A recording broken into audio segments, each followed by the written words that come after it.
Bonjour à tous et bienvenue. Cela fait un petit moment que je travaille autour de la Fédération ivoirienne de football. Parce que si on prend en termes de talent, la Côte d'Ivoire n'a rien à envier aux meilleures nations africaines, et j'irai même plus loin, potentiellement à certains quarts de finalistes de la dernière Coupe du Monde. Et pourtant, l'accompagnement, l'organisation et le professionnalisme autour de cette équipe nationale laissent franchement à désirer.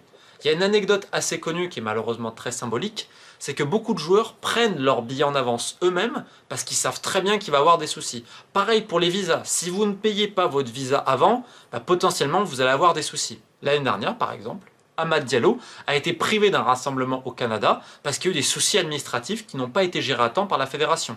Même problème avec Bazoumana Touré en Arabie Saoudite. Donc vous avez potentiellement l'une des meilleures nations, qui n'a rien à envier au Maroc ou au Sénégal en termes de talent, en Afrique. Vous avez des ambitions internationales. Vous répétez depuis un moment que la FIFA a atteint un certain professionnalisme, rentré record d'argent, qu'on est en train de professionnaliser le football ivoirien, pas de souci.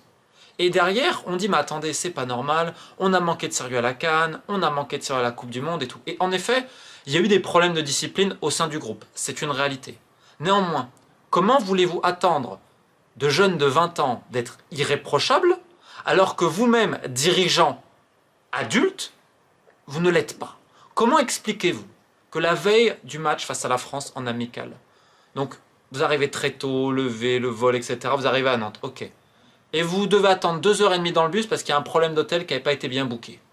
Comment vous expliquez toutes ces petites choses? Et on va y revenir, etc. Et ensuite, attendre que les joueurs soient complètement irréprochables alors que souvent ce sont des jeunes adultes de 20 ans.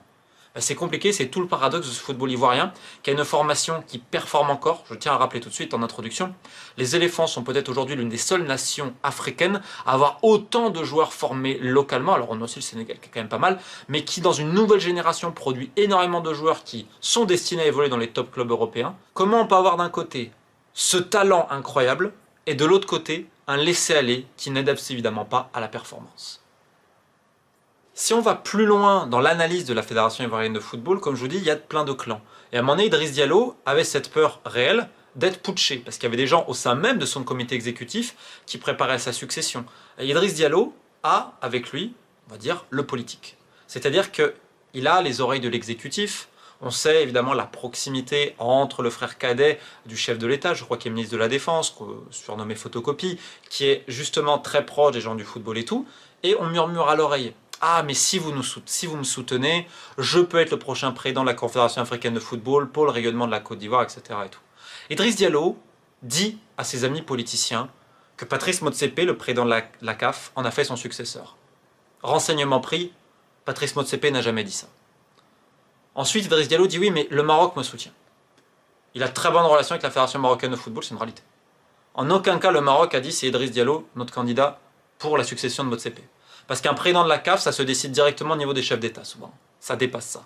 Le problème étant, lorsque vous parlez à l'exécutif, que vous dites il faut me soutenir en tant que candidat unique, et que vous dites des mensonges à l'exécutif, Patrice Motsepe n'a jamais dit ça. Le Maroc n'a jamais dit c'est notre candidat, surtout quand vous savez que le président de la Fédération de Mauritanie, Ahmed Yahya, veut se présenter, qui est très grand ami de Fouzi Lekja, président de la Fédération royale marocaine. Que Idriss Diallo n'a pas réussi à être élu au conseil de la FIFA, malgré, c'est vrai, ses bonnes relations avec le Maroc et tout. Ça, c'est un énorme échec. Comment il peut faire croire à l'exécutif ivoirien qu'il peut être président de la CAF alors qu'il n'a même pas été élu au conseil de la FIFA? Et vous avez au conseil de la FIFA le Djiboutien Souleymane Ouaberi, avec toutes les casseroles qu'il a. Si Ouaberi il a plus de voix qu'Idriss Diallo, il faut quand même se poser des questions sur la légitimité d'Idriss Diallo au sein des instances. Parce qu'à un moment donné, il a voulu l'ouvrir, mais les gens en gros lui disent mais non, parce qu'il dit jamais rien. Très politique, etc. Il s'est rapproché depuis un moment de Samuel Eto'o, qui est plus ou moins derrière lui, parce que Eto'o sait que ce sera compliqué pour lui d'être élu, parce qu'il ne fait pas l'unanimité au sein du continent. Donc Idriss Diallo avec Samuel Eto'o, etc. Et pourquoi il dit ça à l'exécutif? C'est qu'il ne veut surtout pas d'un opposant aux élections de la FIFA le mois prochain, et notamment du vice-président. Il y a eu donc plusieurs ministres qui sont allés voir le vice-président en lui disant non, etc., pour qu'il ne se présente pas, parce qu'il y a un mécontentement global, notamment du football de club, en disant qu'on est délaissé, que ce n'est pas normal. Et donc Idriss Diallo voulait s'assurer. Vous avez également Souleymane Cissé qui lui a potentiellement envie de se présenter. C'est un autre candidat en tout cas qui a déclaré qu'il était intéressé. Mais Idriss Diallo veut se présenter seul pour éviter les risques. Et donc en gros c'est quoi son mot? Faisons unité derrière moi parce que derrière je peux représenter la Côte d'Ivoire au niveau international et tout. Donc en fait c'est en disant des choses qui ne sont pas vraies à l'exécutif pour que derrière il y ait des pressions politiques afin que tout le monde se range derrière Idriss Diallo. Ce qui est quand même assez grave. On pourrait revenir aussi toutes les invitations aux présidents de ligue, à différents présidents qui ensuite sont les votants, et les cadeaux, et tout ce qu'ils ont pu récupérer depuis la Coupe du Monde. Donc en fait, on va juste se poser une question. Idriss Diallo avait été élu et avait de bonnes idées, avait plein de choses. Et lorsqu'on voit ce qu'il est aujourd'hui, avec cet ego débordant, cette envie d'aller tout en haut, etc., alors qu'il n'a rien fait, en tout cas il n'a rien fait au niveau des instances africaines, qui prouve qu'il a la capacité de réaliser cela, quand on voit toutes les méthodes en sous-marin, on peut légitimement se poser la question, et notamment de l'évolution du personnage entre son élection. Bien évidemment, Idriss Diallo peut aussi avoir un sentiment de paranoïa aiguë, lorsqu'il sait pertinemment qu'au sein même de son comité exécutif, à un moment donné, on a voulu lui mettre des couteaux dans le dos. C'est une réalité aussi, donc on peut comprendre. Certains vont critiquer les réalisations de la fédération, qu'on va exagérer le bilan, notamment la rénovation du centre technique destiné pour les jeunes avec les fonds de la FIFA, ça prend trop de temps, les bâtiments sont pas assez bien vis-à-vis des coûts, etc.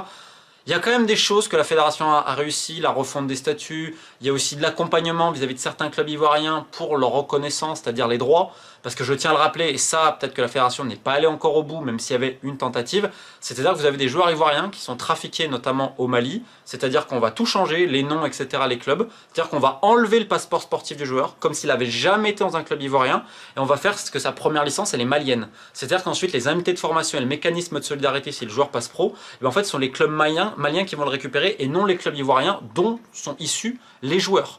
On a vu le cas d'El Bilal Touré, vis-à-vis du TAS, le club ivoirien a gagné.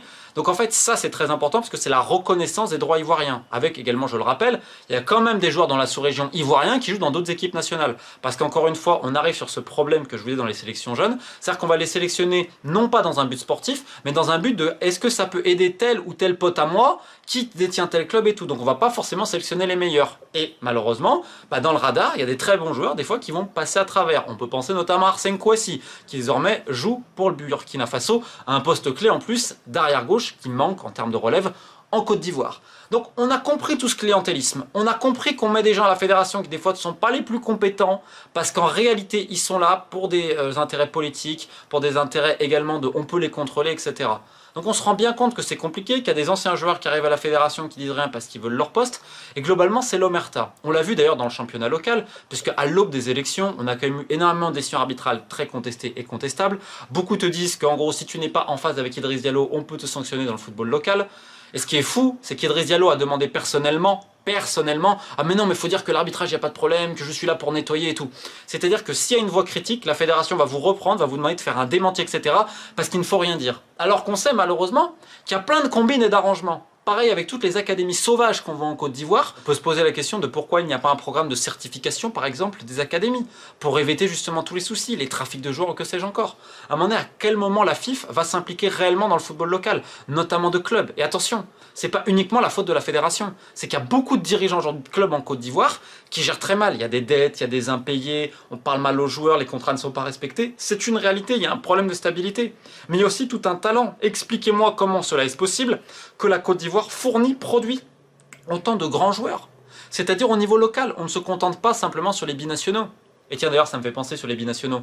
La fédération à un moment donné va tout prix boni, ah bah vous inquiétez pas là par contre, quand la fédération veut, toutes les procédures administratives elles ont été faites en temps record. Ce qui montre bien que lorsqu'ils ont envie de faire les choses, ils peuvent les faire très bien sans souci. Et dans un pays comme la Côte d'Ivoire, où il y a énormément de talents, à tous les niveaux, autant de gens intellectuels, autant de gens qui pensent football, comment cela peut être explicable, parce que c'est pas justifiable en fait, d'avoir autant d'incompétences dans certains secteurs de la fédération, avec autant de talent, autant de force intellectuelle dans ce pays, autant de gens qui s'intéressent au football. Je m'emballe presque, mais j'en parle avec passion parce que ça me paraît complètement fou. Et pour terminer cette vidéo, je vais donner deux cas très emblématiques. Déjà, c'est la CAN U20. La Côte d'Ivoire s'est retirée. Le problème, c'est le manque de transparence. C'est-à-dire qu'aujourd'hui, c'est impossible de savoir pourquoi exactement. C'est-à-dire que j'ai entendu 50 versions différentes. Et à un moment donné, on n'a pas quelqu'un qui va vous dire, voilà, tac, tac, tac. Non. C'est quand même problématique. Et l'autre point, c'est l'affaire Pépé. Écoutez bien ce qui s'est passé en interne. Le président Idriss Diallo, il a dit, non, c'est pas moi, c'est au-dessus. C'est-à-dire que dès qu'il y a une décision compliquée, c'est jamais Idriss Diallo, c'est au-dessus. C'est pas moi. Mais il dit pas qui c'est. Donc c'est-à-dire, c'est le politique, c'est l'exécutif, c'est le chef de l'État, c'est quoi? Évidemment, vous avez plusieurs versions. Vous avez d'un côté, ah bah je veux pas embêter le Maroc, etc., mon amitié avec Fouzi Lekja, notamment pour mes propres intérêts, parce que derrière, j'ambitionne personnellement de rejoindre certaines commissions, qui ensuite sont très rémunératrices, etc., pour mon avancement personnel, au détriment du football ivoirien et de la sélection. Faut pas l'oublier. Et le deuxième point, c'est oui, vis-à-vis d'Alban Lafont, les naturalisations, etc., ça aurait pas plu. Mais en fait, Idriss Diallo a dit en interne, c'est pas moi, c'est au-dessus. Encore une fois, opacité. La fédération à aucun moment n'a voulu faire preuve de transparence sur ces deux dossiers-là, qui sont quand même majeurs. À un moment donné, le peuple ivoirien mérite d'avoir des réponses. Et le problème aujourd'hui, c'est que la seule réponse que la fédération veut, c'est assurer la réélection d'Idriss Diallo, qui ensuite fait croire que ce sera lui le prochain président de la CAF, que ça a déjà été avec Motsepe, etc. Tout, alors que c'est pas vrai. Et là, on peut vraiment se poser la question si ce sont les intérêts du football ivoirien, son véritable développement qui sont au cœur actuellement de la FIF, ou simplement les intérêts de quelques dirigeants et leur avancement personnel. Bref, il y aura encore quantité de choses à dire, mais la caméra a pris un petit coup de chaud, moi aussi d'ailleurs, donc je terminerai simplement avec une pensée pour tous les entrepreneurs et artisans ivoiriens qui ont perdu beaucoup à cause de la Coupe d'Afrique des Nations 2023, et notamment du comité d'organisation. On sait que malheureusement il y a eu plein de malversations, ça avait fait beaucoup de polémiques à l'époque, mais la victoire a tout masqué, y compris certaines plaintes, donc ça montre la politisation évidemment grandissante du football en Côte d'Ivoire, et aussi au niveau continental, pour ceux que ça intéresse. Il y a 2 ans et demi, j'avais sorti ce livre-là, L'industrie du football 2, Macron, l'Afrique, la FIFA, comment le football africain est source de toutes les convoitises, de toutes les politisations possibles au niveau international, également au niveau continental et national. Donc pour tout savoir, c'est disponible encore sur Amazon, la Fnac à 12 €, je crois 7,99 € en version numérique, il y a un pack spécial sur le site de l'éditeur. N'hésitez surtout pas pour approfondir le sujet, et nous, on se dit à très vite. Keep the faith!